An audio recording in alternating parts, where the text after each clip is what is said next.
It's taking me to 280. Okay, everybody, this is just the easiest way to update everybody because it's too much to type and too much to repeat to everybody. The doctor says he definitely thinks I need surgery, and he said the biggest risk right now is that to him it looks like that spot that's herniated, it looks like it's calcified, and if it's calcified, then the risk is that it's like permanently stuck to the spine.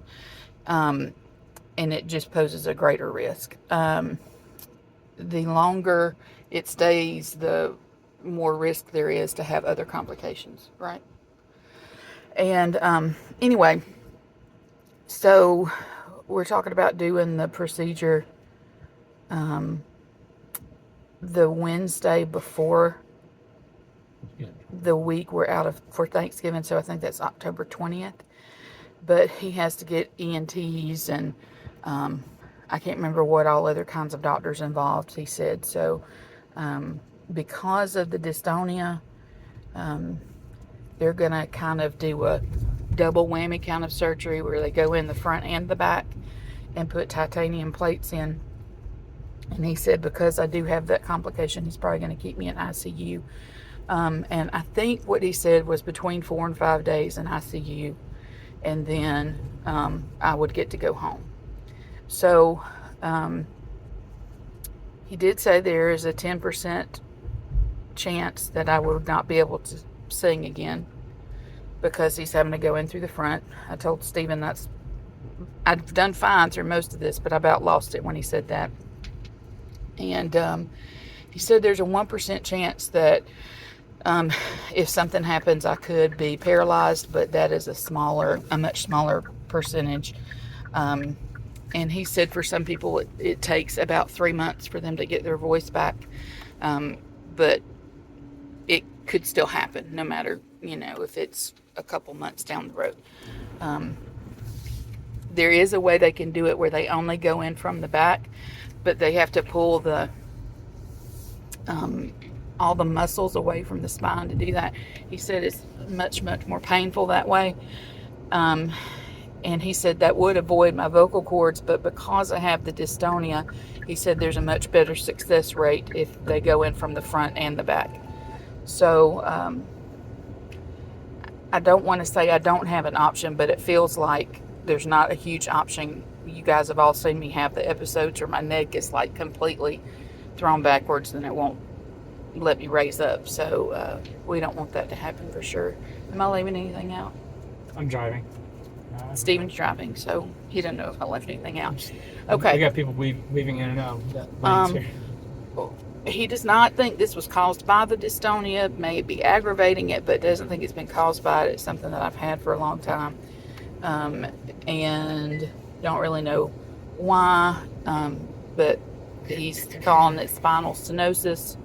And he thinks the other herniated discs that I have in my middle back and lower back are not as big of a risk to me right now. He said the only other real risk is spinal perfusion, and that is when because he said if it is calcified, and I've got to come back and have a CT scan to see if it's calcified, then that could cause spinal perfusion, and that is when they remove something that's been there for a really long time, and suddenly there's like a gush of blood that's able to be let through. I thought you said spinal fluid can leak out. That's different. That's And so he said if that happens, then it's just a lot of blood loss, and